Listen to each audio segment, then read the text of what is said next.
大家好，欢迎来到我的频道，我是健身。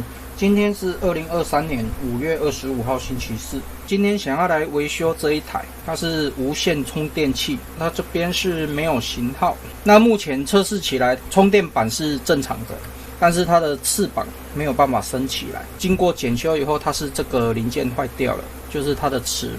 找了很久，有找到一个同样的材料，所以今天来把它修理好。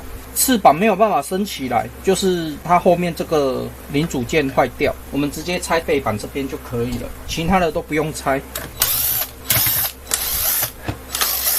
然后把这边拆起来，然后再把这个零件放进去就可以了。那它有一边是凸起的，另外一边是平的。那平的是靠向马达这个地方，那我们直接把它放进去，把这个齿轮推到底以后，我们要先将电源插上去，这样子它的齿轮才会降到最低。最低的时候我们就可以直接放进去，稍微敲一下，这样就可以了。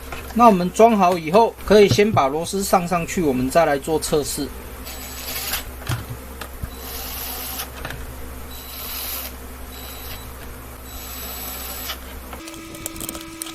装好以后，我们来进行测试，直接将手机放上去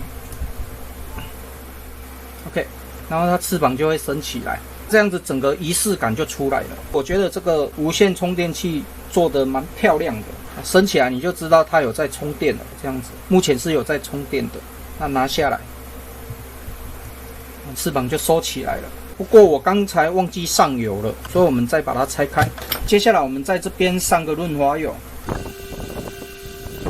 那接下来我们一样再把它装回去。接下来我们再来测试。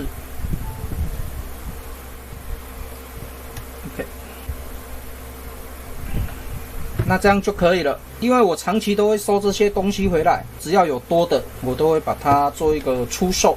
那如果你喜欢这类型的产品，也是可以关注我一下，随时注意我的说明栏内是否有相关的出售资讯。目前只有一台啦，所以我是留着自己用。那我这一篇无线充电器翅膀齿轮简易维修更换分享影片就分享到这边为止。